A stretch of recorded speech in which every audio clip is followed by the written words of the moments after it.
زما عزتمندو کما میاشت چې شروع شوې ده اسلامی میاشتو کې دا دویمه میاشت ده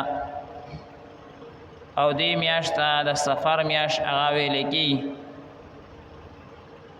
او په اسلامی تاریخ کې د دې سفر د میاشتې هم څه احکامات او دغه شانتي په شریعت مطهره کې د دې سره متعلقه څه تعلیمات هغه احادیث مبارکو کې راغلي دي.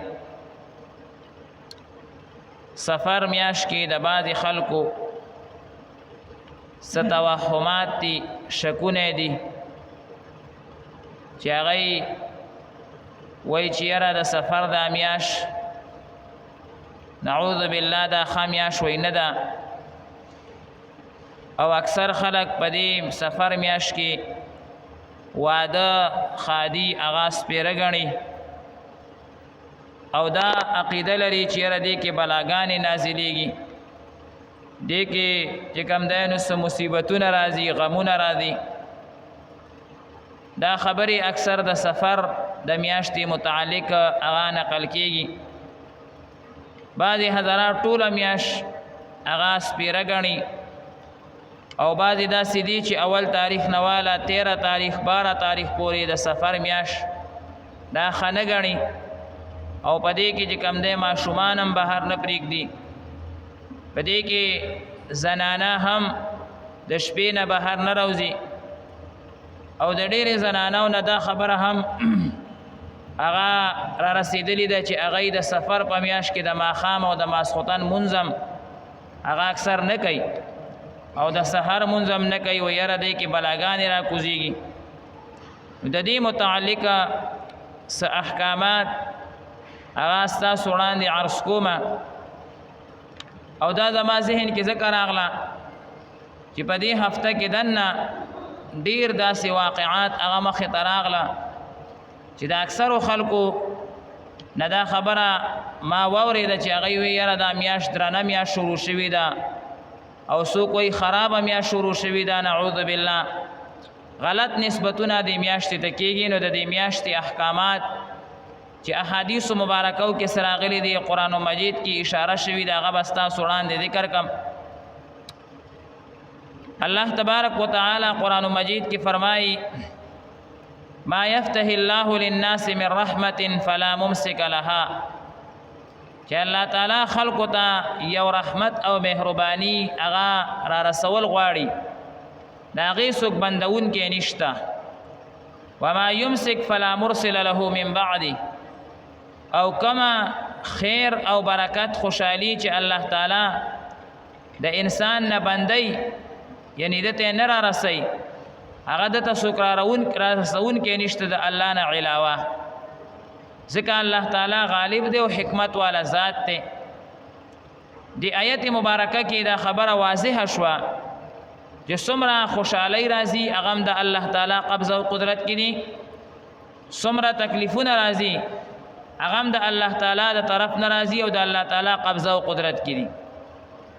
او مخکې ما دا عرض کړی چې انسان باندې څومره مصیبت تکلیف راځي دا خو د طرف د الله تعالی نه دی، خو وجه او سبب هغه د انسان بد اعمال دي. نو موږ باندې چې څومره خوشحالۍ راځي دا د الله تعالی موږ سره مهرباني ده، د الله تعالی موږ سره محبت او لطف او کرم دی. او چې څومره تکالیف راځي خو د الله د طرف نه، خو سبب او وسیله او ذریعه زمونږ بد اعمال وي. دا د یو میاشتې 2 میاشتو سره تعلق نه لري. که مثال یو کس دی او رمضان المبارک کې په هغه باندې یو تکلیف راشي نو هغه به څه وایي چې رمضان سپیره دی، حالان کې رمضان المبارک نه بهترینه میاشت هغه نشته. که یو کس باندې یو بل وخت کې د جمعې په ورځ باندې تکلیف راشي نو څوک خدا نشي ویلی چې د جمعې ورځ سپیره ده. یا یو کس باندې په یو کور کې تکلیف راشي نو دا خو منع راغلی ده چې کور ته به د تکلیف نسبت نه کې. یا یو کس وادو کو د هغې نه پس په تکلیف شروع شو نو دا نسبت حرام او ناجایز دی چې هغه وایي یاره دا د دې واده او د دې ښځې د وجې نه په ما تکلیف رالو. حدیث مبارک کې راغلی نبی کریم صلی الله علیه وسلم فرمایي چې اسلام کې سپیرتوب نشته. که سپیرتوب په اسلام کې وی نو په کور کې به وي، په ښځه کې به وي او په سورلۍ کې به وي، خو لیکن سپېرتوب اسلام ختم کړی دی. محدثین حضرات فرمایي چې دا درې څیزونه رسول الله مبارک صلی الله علیه وسلم خاص ذکر کړي چې سپېرتوب نشته او کوي نو دې دریو څیزونو کې به وي، کور کې، سورلۍ کې او ښځه کې. ځکه عام طور سره خلک د سپېرتوب نسبت دې دریو څیزونو ته کوي. چا باندې څه تکلیف راشي و یاره دا مې دا کور واغشتو، کور مو بدل کو، د هغې د وجې نه را باندې تکلیف رالو، دا نوی کور راته ښه نه ښکاره کېږي، دا را باندې سپېره رالو. اسلام کې دا نشته. اسلام دا څیزونه حرام ګرځولي دي. تقدیر کې چې د یو خبره لیکلې ده او د یو عمل نتیجه ته دنیا کې میلاویږي، هغه که ته هر ځای ته ورسې به خامخا میلاویږي. دویم، عام طور سره چې خلک وعدو کې او څه مشکل مصیبت پې راشي او بیا خامخا راځي، ځکه نوی انسان کور ته راشي او خامخا چې کم دی نو ژوند بدل شي، مشکلات خو خامخا راځي. نو عام طور سره خلک نسبت هغه ښځې ته کوي، یاره دا د ښځې سپېرتوب دی او دې ځان سره تعویذونه راوړي دي او دې دا کړي او دې دا کړي، غلط نسبتونه هغې ته کوي. شریعت مطهره رسول الله مبارک صلی الله علیه وسلم فرمایي نه، په دې کې سپېرتوب هغه نشته. او یا خلک څه ګاډی واخلي او یاره دا ګاډی را باندې سپېره رالو، دا موټر را باندې سپېره رالو، دا لارۍ را باندې سپېره راله، نو بیا چې کم دی نو هغه خرڅوي او بدلۍ را بدلۍ یې تاوانونه پکې کوي. دې څیزونو کې سپېرتوب نشته، بلکې ټول اسلام کې سپېرتوب نشته، نیکفالي پکې شته. بدفالي، سپېرتوب، نحوست، دا څیزونه د اسلام تعلیمات نه دي او اسلام کې دا منع دي، دا نشته. او دا نیکفالي پکې شته. نیکفالي پکې دا ده چې یو انسان مثلا سحر د کور نه روان شو او وړی چې کوم دی ښي طرف ته روان شو، دی وایي چې کوم کار پسې ځم هغه کار به کېږي انشاءالله، ړه مې ښي طرف ته روان دی. یو کس هغه چې کم دی نو د کور نه روان شو او په خوله باندې ذکر جاری کو، یا چې کم دی نو نیکه خلک یې ولیده، دی وایي یاره کار مې کېږي د خیره سره. خدا نشته.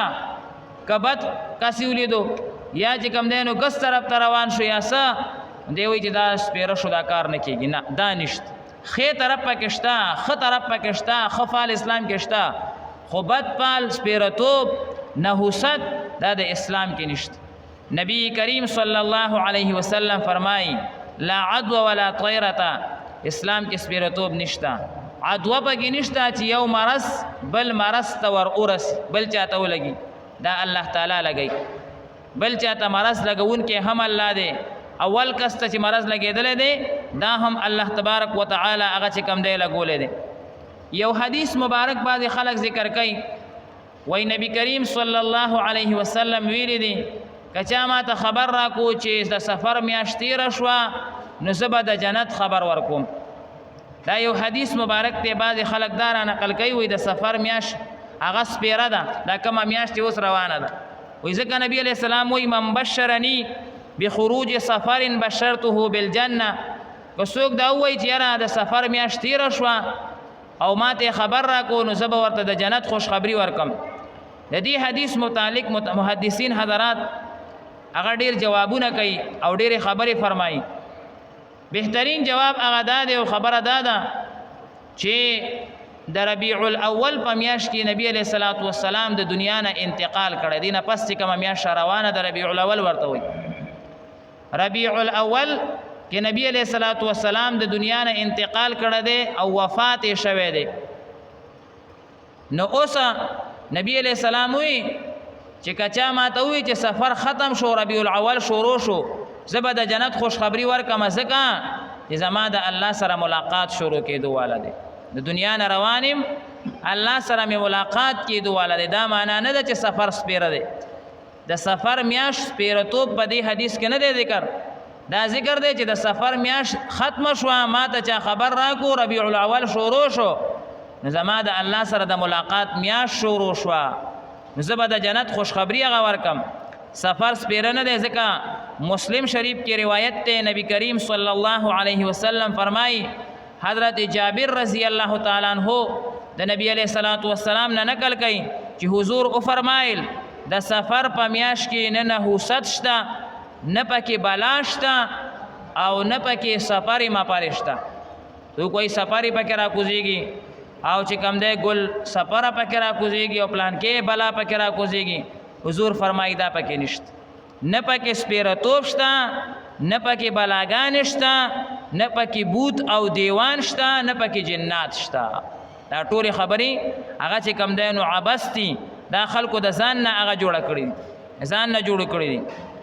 او آیت مبارکه چې ما تاسو ته وی هغې کې الله تعالی وفرمایل صفا چې زه چاته یو خیر رسومه څوک بندولی نشي، او چانه یو شر لرې کومه نه پې څوک راوستی نشي. د الله په ذات توکل پکار دی. د الله تعالی په ذات چې د انسان توکلي بیا په دې څیزونو باندې نظر هغه نه وي. دا چې د یو انسان عقیده کې خرابې وي نو هغه کله ورځې ته نسبت کوي، کله شپې ته نسبت کوي، کله میاشتې ته نسبت کوي. د الله په ذات باندې توکل پکار دی. په دې څیزونو باندې توکل، په دې څیزونو باندې اعتماد، سپیرتوب ویل وغیره دا نشته. بخاري شریف کې حدیث مبارک دی، نبی کریم صلی الله علیه وسلم یو پیرو فرمایل چې زه نن ډېر زیات خوشحال یم. صحابه کرام ووی یا رسول الله صلی الله علیه وسلم تاسو ولې خوشحال یئ؟ وایي ما ته اوس جبریل علیه السلام خبر راکو چې ستا په امت کې به 80,000 کسان بې حسابه بې کتابه جنت ته داخلېږي. 70,000 کسان بې حسابه بې کتابه به هغه چې کم دی نو جنت ته داخلېږي. ما تپوس کو چې یا جبریل دا به څوک وي؟ وایي دا هغه کسان دي چې د الله په ذات توکل ساتي. هغه چې کم دی نو تعویذونو باندې، پیریانو باندې، جناتو باندې په دې څیزونو اعتماد دی. دې څیزونو اعتماد مه کوئ.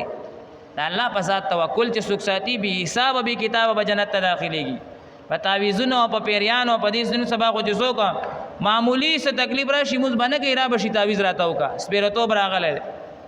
اودس به نه کوي، مونځ به نه کوي، هر څه به قضا وي، تعویذ راته وکړه. تعویذ به وروستو کار کوي، مونځ به اول کار کوي. اول مونځ دی، وروستو تعویذ دی. دا یاد ساتئ.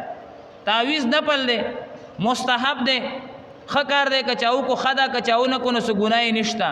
مونځ فرض دی، که مونځ دې ونه کو بیا خو چې کم دی ګناهګار یې. زموږ ډېر ملګري هغه مونځ اودس نه کوي، قرآن مجید نه وایي، ذکر نه کوي، تلاوت نه کوي، او بس تعویذ راته وکړه، تعویذ راته وکړه. یو کس رالو وایي ډېر زیات پیریان دي را باندې.